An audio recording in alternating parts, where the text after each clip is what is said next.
Let's look at a gear system similar to the type found in bicycles. In order to simplify things, let's just use one tire though. This black large circle represents the tire. And then we have two gears. Gear A, which is the front gear, and gear B, the back gear. Now, there's a pedal the person can use to deliver power to the device. And they're going to apply a 10 Newton force on that pedal. The pedal is 0.4 meters away from the axis of rotation of gear A. So let's calculate the torque exerted by the person. We'll use the formula R times F.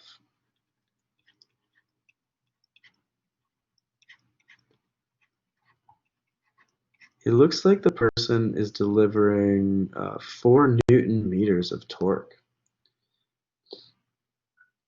Now, what does the front gear feel when it comes to the torque on itself? So, because the pedal is rigidly attached to the gear, the whole system is going to feel that torque that the person applies. So the torque here is just again going to be 4 Newton meters felt by the gear. Now it says here that the front gear is connected to the back gear via a chain. There won't be any frictional losses. The radius of that front gear though is 0.2 meters.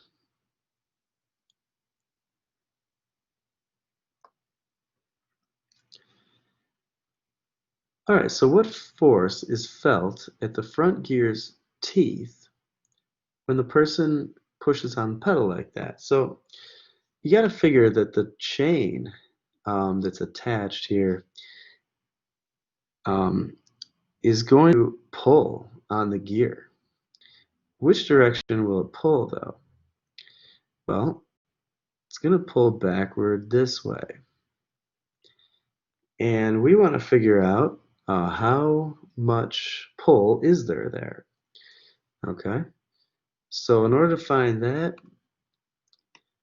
let's use the new radius of 0.2 meters and the same torque that we had calculated before.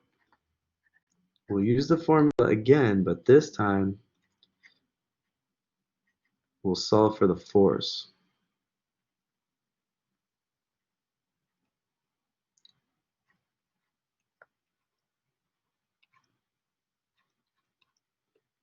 Okay, if you divide 4 by 0.2, you get a force of 20 newtons. Okay. So what's cool about this picture is that it shows that the torques on the front gear system are actually balanced. We have one clockwise torque created by the person who's pushing on the pedal. That's the 10 Newton force. And we have a counterclockwise torque created by the pull of the chain on the gear. So actually, this gear could conceivably be moving with constant angular velocity. All right, so what force gets applied to the back gear by the chain? Well, I hope it's clear that the chain will pull on this back tooth forward. And what a chain will do here is it's actually going to transmit the force.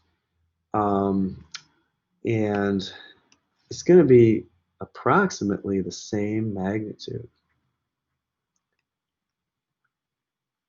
20 newtons.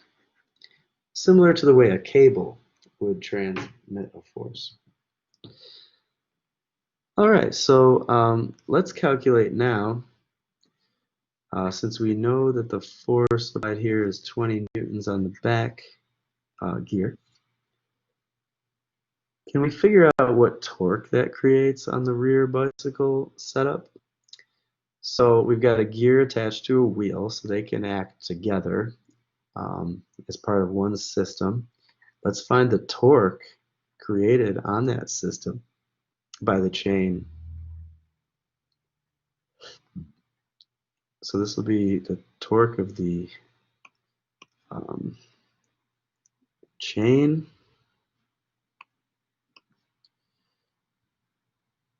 on gear B. Okay, all we need is the radius of gear B times that 20 Newton force. It's going to give us 4 Newton meters. So what's interesting here is there's no mechanical advantage in this situation. All we're doing is transmitting the torque from one gear system to another gear system. And because the gears are the same size, the mechanical advantage is just 1. So they feel the same torque. All right, now it says if the bicycle is to travel at constant speed, then what must be the friction force exerted by the ground on the unicycle's tire? All right, so if there was no contact with the ground, then what would happen is this back tire would be angularly accelerating. The torques would not be balanced. So how do we actually balance the torques? Well, that comes from contact between the tire and the ground. And I hope it's clear that the tire is going to push on the ground this way. That is the force of the rubber on ground. It's a frictional force here, see? Caused by the rotation of the, or desired rotation of the tire. But now we have to draw a Newton's third law reaction force to that. And so what will it be? It would be a forward force here.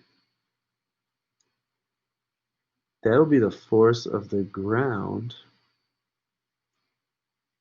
on the tire. Okay.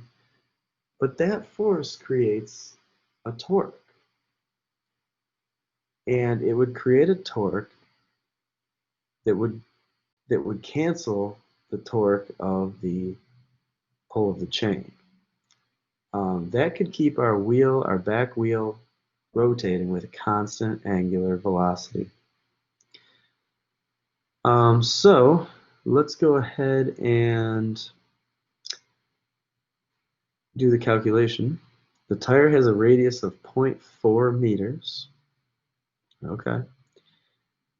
So let's assume that the torque of the ground on tire has to equal the radius of the tire times the force of the ground on the tire.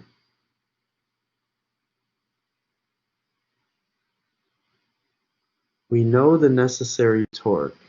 It's 4 Newton meters. We know the radius of the tire is 0.4 meters. And we now want to just solve for that frictional force.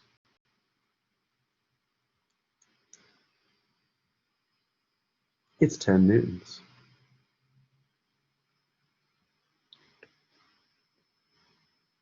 Okay.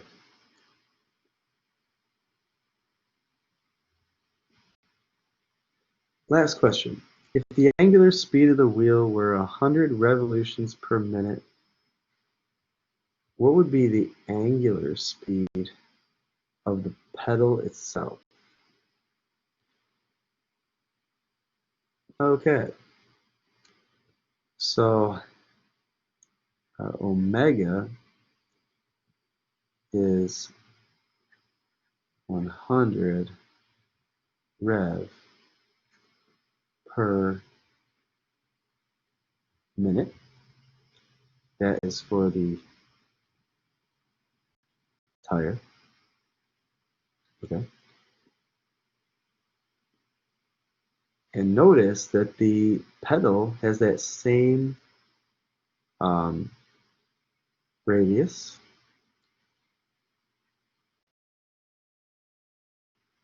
And it's going to have the same